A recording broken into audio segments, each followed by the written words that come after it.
Now, the Hawks have arrested Director General in the KwaZulu-Natal Premier's office, Nonhlanhla Mkhize.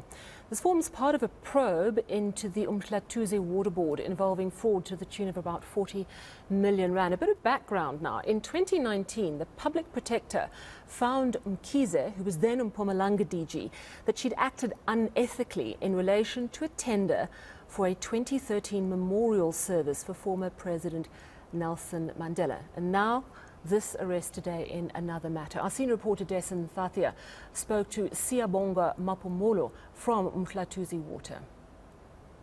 Firstly, what we do want to say as Mhlathuze Water is that this is an issue that has from the get-go received all the necessary attention from the board of Mhlathuze Water. There has been the necessary continuity measures put in place, and it is not true that the amount that you have alluded to, no action is being taken. In fact, we have come this far precisely because when this issue first came to the attention of the Water Board via a whistleblower, an investigation was then instituted to get to the nub of this issue.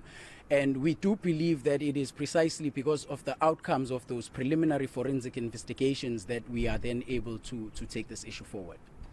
What does this mean going forward? Because if that amount of money was allowed to slip through the cracks, and we imagine that we know in KZN, especially with the lack of infrastructure in so many areas, as well as what a need water is, especially in the north and in other areas, what preventative measures are now going to be taken so that you don't have a recurrence of that?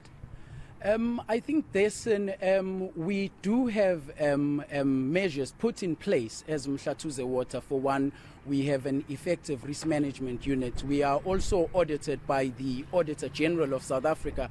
As we speak, there is an audit going on, and it is out of the outcomes in part of the last audit that was put in place in the last financial year that we are then able to detect this malfeasance, for want of a better word, and actually institute proceedings against it. Okay, I want to just find out about this because this is a very important question, considering that the chair was approached directly, according to that investigation, and there was someone posing as a member of the National Intelligence Agency. That is a huge allegation and also of concern. What has happened since then? I mean, for example, is the chair being protected, especially working with such a sensitive investigation? How will we ensure that it continues? Because when we spoke the last time, you said the investigation itself is not finalized. How will we ensure that the chair is kept safe to ensure that this continues? Dasen, I would really not like to broach into issues that are specific to the safety of the chairperson, but what I can reassure the viewers at home as well as the stakeholders of Mhlathuze Water, particularly our industrial clients as well as the municipalities that we serve, is that it is business as usual. The chairperson of the board of Mhlathuze Water, as we speak, is on the ground executing Mhlathuze Water's mandate. Has always been the case. We would not like to really go into the depth of the allegations of safety threats and the SIU people opposing as SIU representatives. That is an issue which rightfully the Hawks have pronounced upon, and we believe that they are taking the necessary measures on those allegations.